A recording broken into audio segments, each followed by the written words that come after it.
Good evening students. इस video में आज हम ऑर्गेनिक केमिस्ट्री में जीओसी से एक इम्पॉर्टेंट टॉपिक डिस्कस करने जा रहे हैं, दैट इज ज्योमेट्रिकल आइसोमर।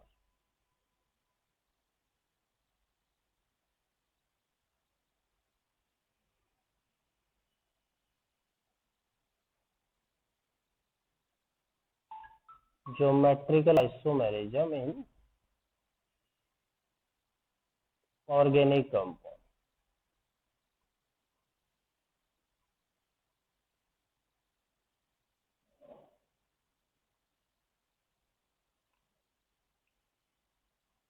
तो ऑर्गेनिक कंपाउंड में ज्योमेट्रिकल आइसोमर के लिए क्या कंडीशन होती है, हम सभी कंडीशन यहाँ पे डिस्कस करेंगे। तो सबसे पहले ये बात करते हैं कि जो आपके पास ऑर्गेनिक सिस्टम होता है उसमें ज्योमेट्रिकल आइसोमर के लिए क्या कंडीशन है।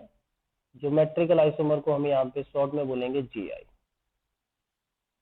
तो जीआई के लिए क्या एक कंडीशन है, हमारा जो सिस्टम होना चाहिए, कैसा सिस्टम होना चाहिए, restricted rotation system. Restricted rotation system. Restricted rotation system कैसा सिस्टम होता है, जैसे भाई मान लीजिए मेरे पास है कार्बन और कार्बन के बीच में सिंगल बॉन्ड है, ठीक है। तो अगर इस कार्बन और कार्बन सिंगल बॉन्ड में जैसे मैंने इस कार्बन को फिक्स कर दिया और इस दूसरे कार्बन को अगर मैं रोटेट करूं, ठीक है, किसी भी एंगल पे, तो यहाँ पे क्या होगा, रोटेशन इज पॉसिबल। ये जो हमारे पास सिंगल बॉन्ड सिस्टम है, यहाँ पे हम क्या बोलेंगे, कार्बन और कार्बन सिंगल बॉन्ड के अराउंड रोटेशन क्या होती है, रोटेशन इज पॉसिबल। लेकिन अगर मैं यहाँ पे डबल बॉन्डेड सिस्टम ले लूं, ठीक है, और डबल बॉन्ड सिस्टम में बात करूं तो यहाँ पे एक सिग्मा बॉन्ड है, एक पाई बॉन्ड है, और सिग्मा और पाई बॉन्ड एक दूसरे के परपेंडिकुलर होते हैं, 90 डिग्री होते हैं। तो अगर मैं यहाँ पे बात करूं, मैंने मान लीजिए किसी एक कार्बन को यहाँ पे फिक्स कर दिया और दूसरे कार्बन को मैंने यहाँ पे रोटेट करना स्टार्ट कर दिया। जैसे आप इसको 90 डिग्री तक लेके जाओगे, 90 डिग्री के आगे रोटेट करना स्टार्ट करोगे, तो यहाँ पे क्या हो जाएगा, जो पाई बॉन्ड है, ये पाई बॉन्ड जो है टूट जाएगा, this pi bond will vanish. तो हम क्या बोलेंगे, ऐसे सिस्टम को हम बोलेंगे रिस्ट्रिक्टेड रोटेशन सिस्टम। तो रिस्ट्रिक्टेड रोटेशन सिस्टम का मतलब ऐसा सिस्टम जिसके around rotation is not possible. Rotation is not possible. क्यों भाई, क्यों रोटेशन पॉसिबल नहीं है, अराउंड दिस पाई बॉन्ड, हम यहाँ पे पाई बॉन्ड की बात कर रहे हैं, तो rotation is not possible around pi bond, ठीक है, due to restricted rotation system. Due to restricted rotation system. Restricted rotation system है तो यहाँ पे रोटेशन इज नॉट पॉसिबल। अगर मान लीजिए आप रोटेशन कराने जाएंगे भी तो क्या हो जाएगा, पाई बॉन्ड विल बैन, और पाई बॉन्ड ही टूट जाएगा, ठीक है, जो आपने पाई बॉन्ड बनाया है वो तो ब्रेक हो रहा है। तो ऐसा सिस्टम जिसमें रोटेशन पॉसिबल नहीं होती है, उसी तरह के सिस्टम को हम यहाँ पे नाम दिए हैं रिस्ट्रिक्टेड रोटेशन सिस्टम, ठीक है। जैसे मेरा एक ये हो गया, कौन कौन से सिस्टम है जिनको हम रिस्ट्रिक्टेड रोटेशन सिस्टम में मानते हैं, तो जैसे carbon non carbon double bond हो गया, इसी तरह कार्बन डबल बॉन्ड नाइट्रोजन हो गया, इसी तरह एन डबल बॉन्ड एन हो गया, इसी तरह हमारे पास साइक्लिक रिंग हो गया, ठीक है। इसी तरह हमारा जो कार्बन और कार्बन जो है ट्रिपल बॉन्ड सिस्टम है, ये भी हमारा रिस्ट्रिक्टेड रोटेशन सिस्टम होता है, लेकिन this is not a part of GI. क्यों, क्योंकि इसके अराउंड सिर्फ हम दो ही ग्रुप अटैच कर सकते हैं, ठीक है। तो ज्योमेट्रिकल आइसोमर वहां पे पॉसिबल ही नहीं है, क्योंकि ये आपका सिमेट्रिकल स्ट्रक्चर बन जाता है, ठीक है। तो क्या कंडीशन है ज्योमेट्रिकल आइसोमर के लिए, ज्योमेट्रिकल आइसोमर के लिए कंडीशन है कि जो भी आपके पास सिस्टम है वो सिस्टम आपका कैसा होना चाहिए, रिस्ट्रिक्टेड रोटेशन सिस्टम होना चाहिए। रिस्ट्रिक्टेड रोटेशन ऐसा सिस्टम होता है जिसके अराउंड रोटेशन पॉसिबल नहीं होती है। तो ये प्राइमरली कंडीशन है किसी भी कंपाउंड में अगर आपको ज्योमेट्रिकल आइसोमर बनाना है। ठीक है, आइए कुछ और इंपॉर्टेंट बात यहाँ पे करते हैं। तो नेक्स्ट में यहाँ पे एक इंपॉर्टेंट पॉइंट डिस्कस करने जा रहा हूँ। जैसे मेरे पास, मैं सबसे पहले बात करता हूँ geometrical isomer in double bond alkene. जैसे मेरे पास एक मैंने डबल बॉन्डेड सिस्टम ले लिया, कार्बन डबल बॉन्ड कार्बन, और यहाँ पे मैंने क्या करा भाई, डिफरेंट ग्रुप अटैच कर दिया। यहाँ पे ए ग्रुप रख दिया मैंने, यहाँ पे मैंने बी ग्रुप रख दिया, इस साइड में मैंने ए ग्रुप रख दिया, इस साइड में मैंने बी ग्रुप रख दिया। ठीक है, और दूसरा केस मैंने क्या बनाया कि ए के क्रॉस में, अक्रॉस द लाइन मैंने ए को रख दिया 180 डिग्री में, और बी के अपोजिट में 1 डिग्री में मैंने बी को रख दिया। ठीक है, क्लियर है बात। तो यहाँ पे मैंने क्या करा था, यहाँ पे मैंने दोनों ग्रुप को कहाँ पे रखा था, सेम साइड रखा था। तो ऐसा डबल बॉन्डेड सिस्टम जिसमें सेम ग्रुप इस रिस्ट्रिक्टेड रोटेशन सिस्टम के सेम साइड अटैच होते हैं, इसको हम आगे चल के नाम देने जा रहे हैं सिस। ठीक है, इसको हम नाम देने जा रहे हैं सिस। और ऐसा रिस्ट्रिक्टेड रोटेशन सिस्टम जिसमें सेम प्रायोरिटी वाले ग्रुप, देखो ए ग्रुप है और ए भी ग्रुप, ए ग्रुप है, अगर ये अक्रॉस दी लाइन चले जाए, 180 डिग्री में चले जाए, अपोजिट डायरेक्शन में चले जाए, ठीक है, तो ए के अपोजिट में ए मिल रहा है, बी के अपोजिट में बी मिल रहा है, तो इस तरह के सिस्टम को हम नाम देंगे आगे ट्रांस। सिस का मतलब होता है सेम साइड। ठीक है, सिस का मतलब होता है सेम साइड, ग्रीक टर्म से जो भी डिराइव्ड है, तो सिस मीन्स सेम साइड। ट्रांस का मतलब होता है अपोजिट साइड या across the line, across the line और अपोजिट साइड। ठीक है, एक बार मैं फिर से रिपीट करता हूं कि ये हमारे पास हम बात करने जा रहे हैं, हमने कौन सा रिस्ट्रिक्टेड रोटेशन सिस्टम लिया, सबसे पहले एल्कीन। ठीक है, तो एल्कीन हमारा एक रिस्ट्रिक्टेड रोटेशन सिस्टम है, मतलब कार्बन और कार्बन डबल बॉन्ड। तो मैंने क्या करा, इस एल्कीन के अराउंड दो डिफरेंट टाइप के ग्रुप रख दिए, ए और बी। एक बार मैंने क्या करा, ए और ए को सेम साइड रख दिया रिस्ट्रिक्टेड रोटेशन सिस्टम में, और बी को सेम साइड रख दिया। तो ऐसा सिस्टम जिसमें similar group are present on same side of double bond, तो उसको हम नाम देते हैं सिस। एंड ऐसा रिस्ट्रिक्टेड रोटेशन, देखिए मैंने यहाँ पे ए के अपोजिट में ए को रख दिया और बी के अपोजिट मैंने बी को रख दिया, तो अगर सिमिलर ग्रुप इस रिस्ट्रिक्टेड रोटेशन सिस्टम में सेम साइड प्रेजेंट होंगे तो उसको हम नाम देंगे सिस। और अगर सिमिलर ग्रुप अपोजिट साइड होंगे, अक्रॉस द लाइन होंगे, तो उसको हम नाम देंगे ट्रांस। ठीक है, और इस सिस और ट्रांस आपके जो भी ग्रीक टर्म है उसमें डिराइव्ड है। सिस का मीनिंग होता है सेम और ट्रांस का मीनिंग होता है अक्रॉस द लाइन या अपोजिट साइड। ठीक है, तो बात करते हैं कि ज्योमेट्रिकल आइसोमर अराइज कैसे होते हैं, क्या कंडीशन आपको यहाँ पे ध्यान रखनी है। तो यहाँ पे हम वो कंडीशन डिस्कस करने जा रहे हैं। तो ज्योमेट्रिकल हम बोलेंगे यहाँ पे, this geometrical isomerism arise due to difference in the arrangement of group, difference in the arrangement of group,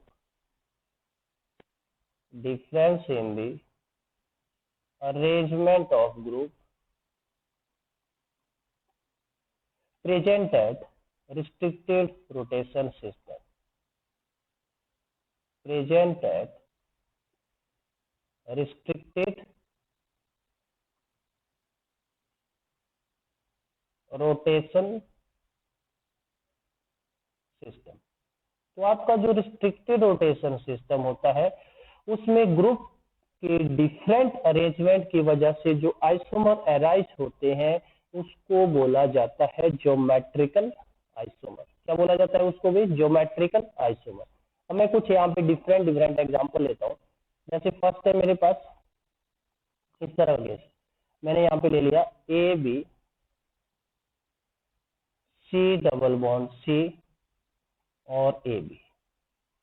अब आपको फॉर्मूला दिया हो सकता है और आपसे पूछा जा सकता है क्या इस कंपाउंड के लिए ज्योमेट्रिकल आइसोमर पॉसिबल है? तो आइए लिख बना देते हैं यहाँ पे, बना देते हैं यहाँ पे। तो यहाँ पे देखिए ये आपके पास कार्बन और कार्बन डबल बॉन्ड, देखिए ये आपका ए और ए मैंने सेम साइड रख दिया और बी और बी मैंने सेम साइड रख दिया। तो ये तो अभी हमने थोड़ी देर पहले बनाया था, इसको हम बोलेंगे सिस। और दूसरा क्या बन जाएगा यहाँ पे, दूसरा क्या बन जाएगा भाई यहाँ पे, ए और ए को मैंने अक्रॉस दी लाइन रख दिया और बी को मैंने अक्रॉस दी लाइन रख दिया। तो इसको हमने नाम दिया था क्या, ठीक है। तो पहला, अगर इस तरह का फॉर्मूला अगर आपको कहीं भी मिलता है, ऐसा रिस्ट्रिक्टेड रोटेशन सिस्टम जिसके अराउंड आपको दो डिफरेंट ग्रुप मिलेंगे, तो वहां पे जीआई क्या है भाई, पॉसिबल होगा, उसमें ज्योमेट्रिकल आइसोमर पॉसिबल होगा। सेकंड आप यहाँ पे टर्म देखने जा रहे हैं हम लोग। सेकंड क्या है अपने पास, सेकंड है देखिए अपने पास, सेकंड फॉर्मूला ऐसे हो सकता है अपने पास A B C double bond C and A D. क्या यहाँ पे ज्योमेट्रिकल आइसोमर पॉसिबल है? आपसे पूछा जा सकता है इस तरह के फॉर्मूला के लिए। तो यहाँ पे ज्योमेट्रिकल आइसोमर बिल्कुल पॉसिबल है। कैसे, आइए बनाते हैं,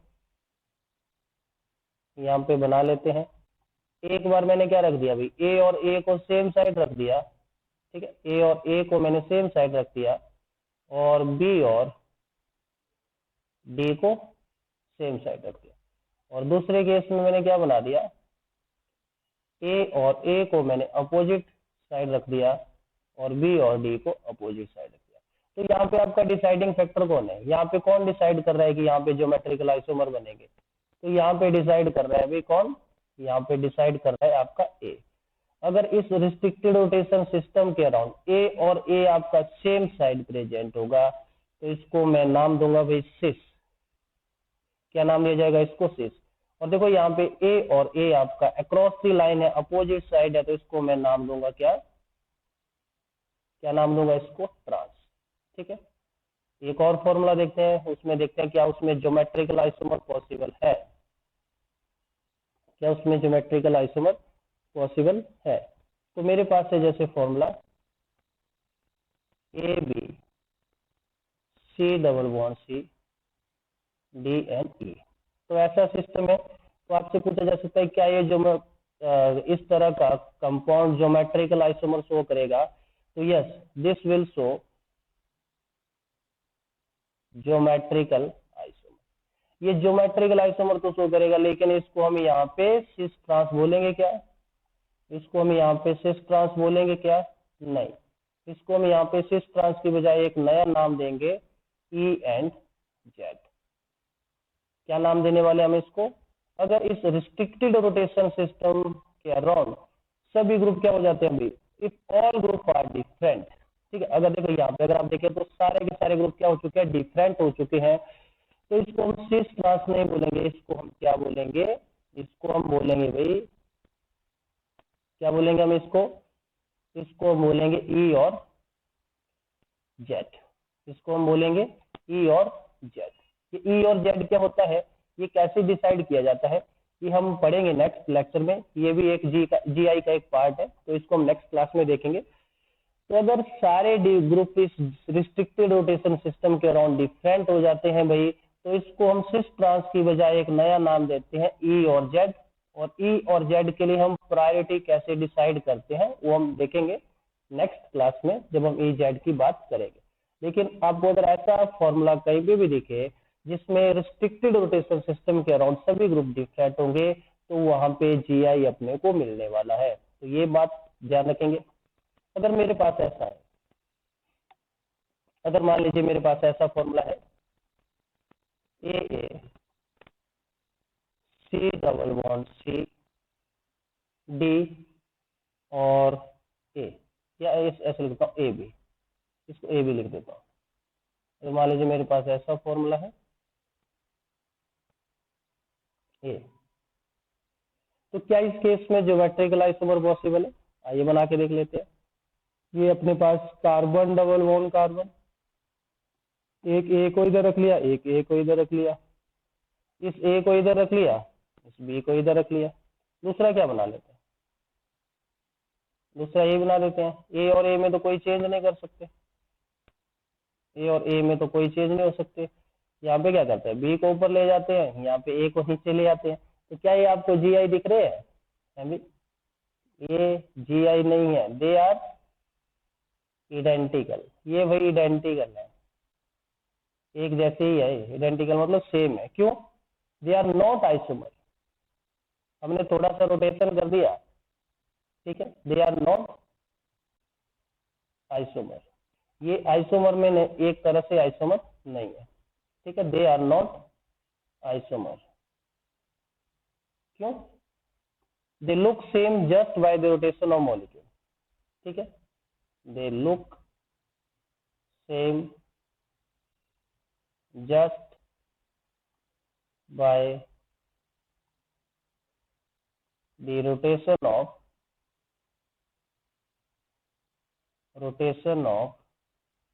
molecule।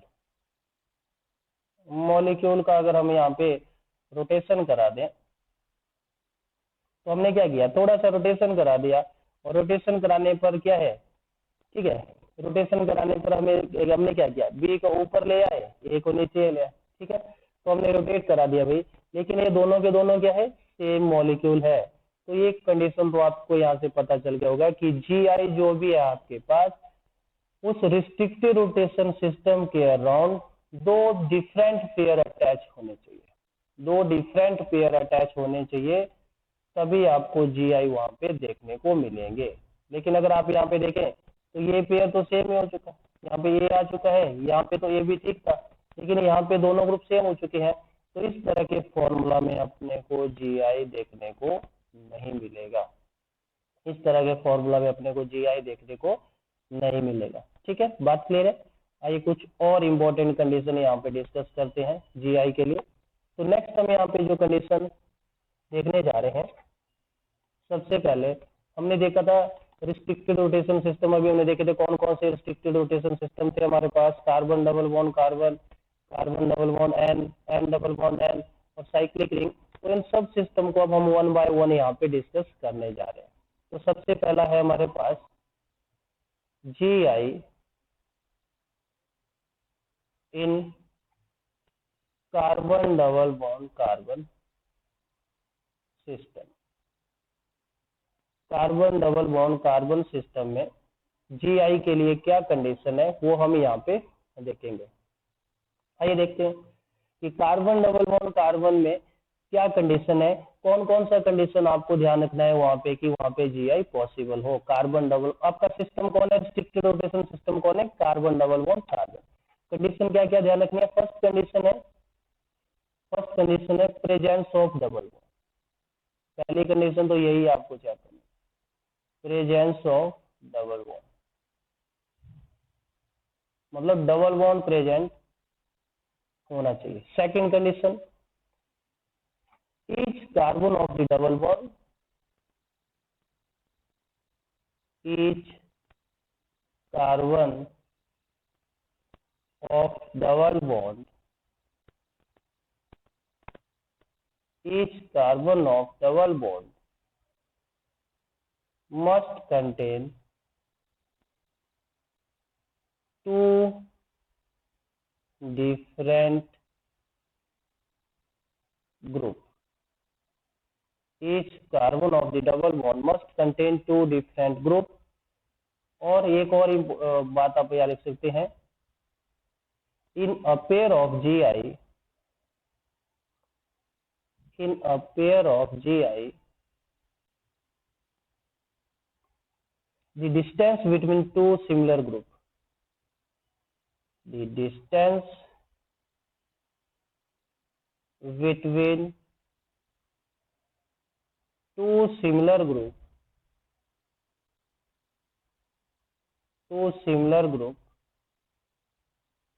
must change। जो डिस्टेंस है दो सिमिलर ग्रुप के बीच में वो चेंज होना चाहिए। ठीक है, ये सारी कंडीशन आपकी जीआई के लिए होनी चाहिए यहाँ पे। ठीक है, आइए बात करते हैं यहाँ पे। जैसे सबसे पहले मेरे पास एक फॉर्मूला है CH2 double bond CH2, ethene molecule है। और आपसे अगर मैं पूछूं कि क्या इस केस में GI पॉसिबल है, क्या इस केस में GI पॉसिबल है? देखो, पहली कंडीशन है कार्बन और कार्बन डबल बॉन्ड होना चाहिए जो है, और हर कार्बन के अराउंड 2 डिफरेंट ग्रुप होने चाहिए। यहाँ पे दोनों हाइड्रोजन है, यहाँ पे दोनों हाइड्रोजन है, तो यहाँ पे GI नहीं बनेगा। सेकंड देखते हैं, सेकंड है अपने पास CH3 CH double bond CH2।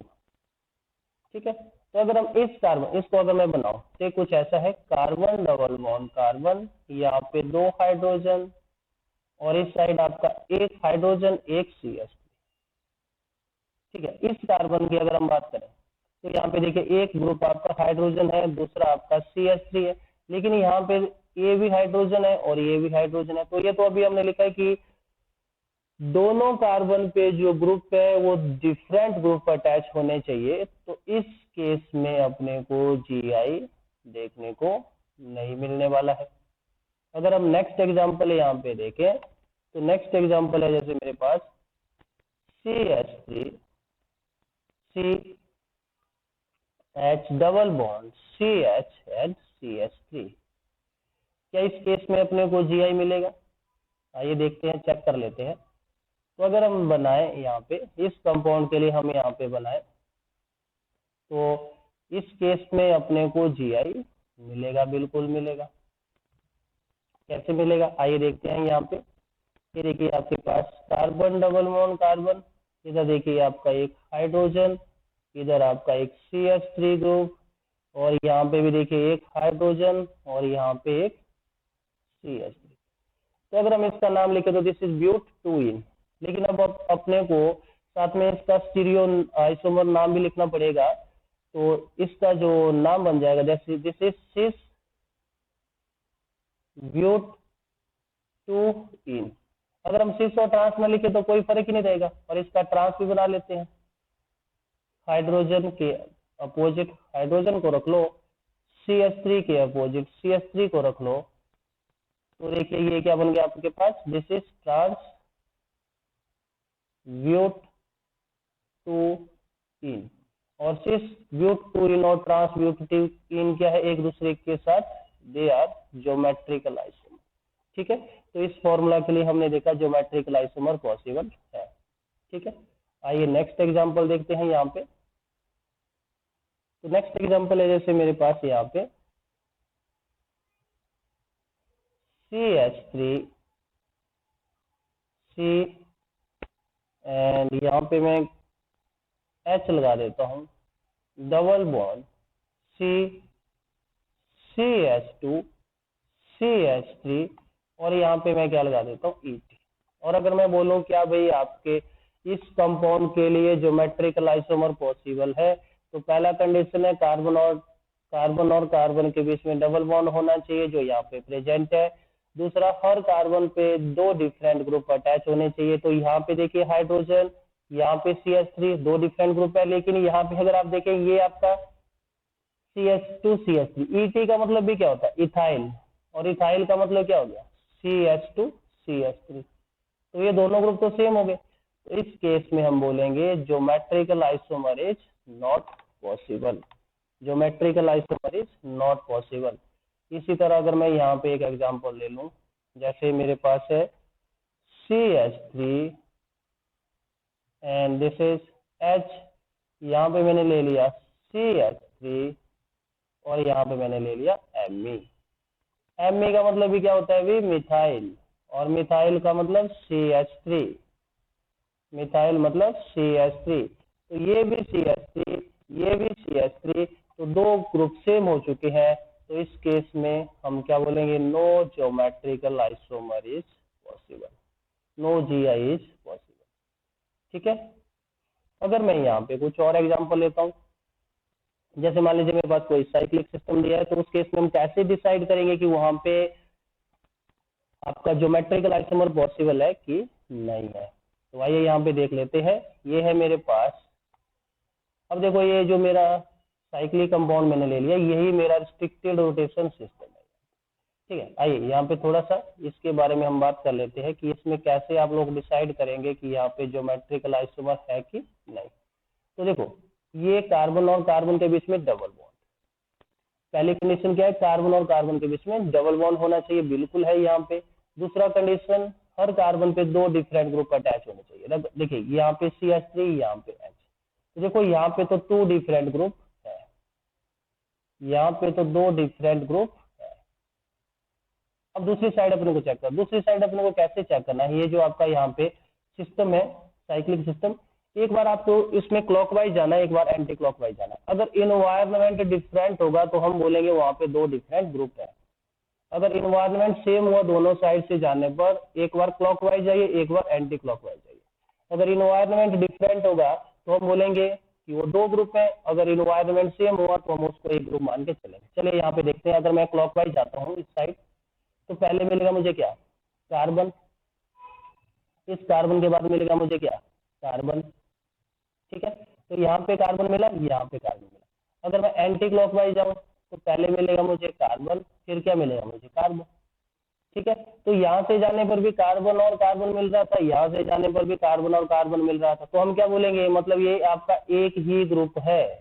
और अगर ये एक ही ग्रुप है, ठीक है, तो क्या ये कंपाउंड ज्योमेट्रिकल आइसोमर शो कर पाएगा, नहीं कर पाएगा। तो इसके लिए ज्योमेट्रिकल आइसोमर नॉट पॉसिबल।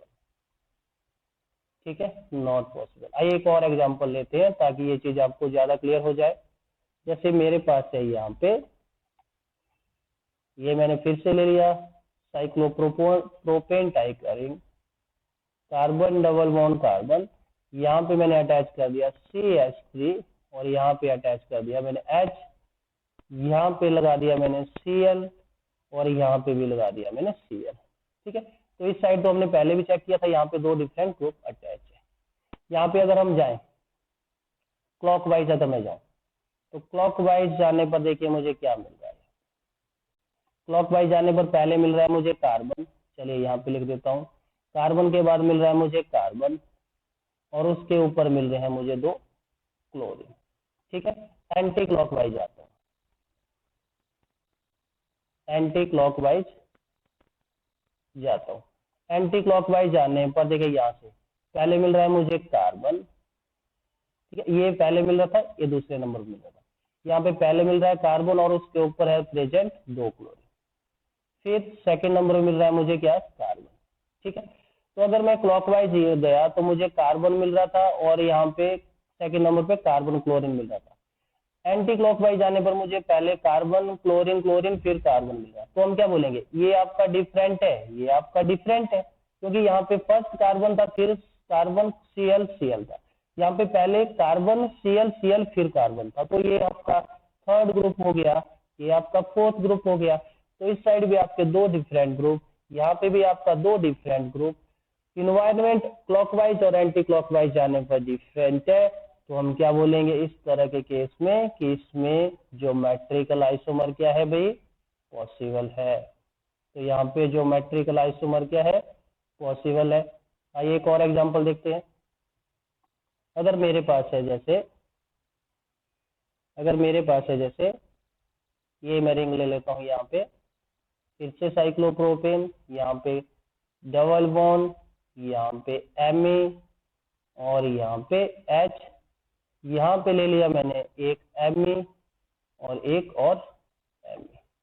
ठीक है, तो ये मेरा रिस्ट्रिक्टेड रोटेशन सिस्टम, एक ग्रुप सेकंड ग्रुप।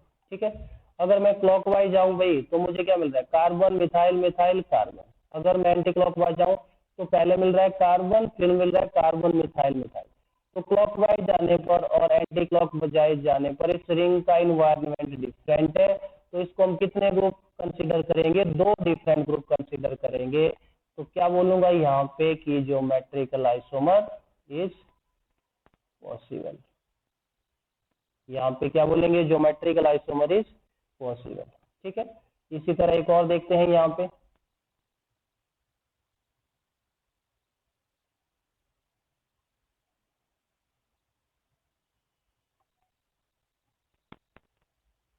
और यहाँ पे मैंने लगा दिया बी आर, यहाँ पे मैंने लगा दिया बी आर। ठीक है, ये एक ग्रुप, ये आपका सेकेंड ग्रुप। यहाँ पे जाने पर देखिए भाई, यहाँ पे आपको क्या मिल रहा है, carbon B R, carbon B R. यहाँ से जाने पर भी carbon B R, carbon B R. तो ये क्या है, ये आपका सिमिलर ग्रुप है, एक ही ग्रुप है। तो हम क्या बोलेंगे यहाँ पे, नो GI इज पॉसिबल। यहाँ पे आपका कोई ज्योमेट्रिकल आइसोमर पॉसिबल नहीं है। ठीक है, इसी तरह इस एग्जांपल की अगर मैं बात करूं, carbon double bond carbon, this is Me Br and Br। ठीक है, तो अगर मैं यहाँ पे क्लॉकवाइज रोटेट करूं तो मुझे क्या मिल रहा है, पहले कार्बन Br कार्बन। ठीक है, एंटी क्लॉकवाइज रोटेट करूं तो क्या मिल रहा है, कार्बन। सेकंड में क्या मिल रहा है, कार्बन Br कार्बन Br। तो मतलब दोनों साइड से जाने पर जो इन्वायरमेंट डिफरेंट है, तो ये साइक्लिक रिंग को हम क्या बोलेंगे कि यहाँ पे दो डिफरेंट ग्रुप अटैच है। ठीक है, आइए यहाँ पे देखते हैं, ये ग्रुप भी आपका सेम है और ये ग्रुप भी आपका सेम है। तो ये दोनों ग्रुप सेम हो चुके हैं, तो हम क्या बोलेंगे यहाँ पे, नो GI इज पॉसिबल। तो यहाँ पे आपका कोई ज्योमेट्रिकल आइसोमर पॉसिबल नहीं है। ठीक है, तो स्टूडेंट इस क्लास में हमने ज्योमेट्रिकल आइसोमर, जो आपका एक काफी इंपॉर्टेंट टॉपिक है GOC में, जिसमें हमने साइक्लिक सिस्टम और कार्बन डबल बॉन्ड कार्बन में हमने GI देखे। नेक्स्ट क्लास में हम कुछ और इम्पोर्टेंट केस देखेंगे ज्योमेट्रिकल आइसोमर के। ठीक है, तो अगर ये वीडियो आप लोगों को अच्छा लगा है तो इसको लाइक और शेयर जरूर करें, और नेक्स्ट क्लास में मैं एक और इम्पोर्टेंट वीडियो ट्रिक्स के साथ ऐड करता जाऊंगा। ठीक है, तब तक के लिए थैंक यू।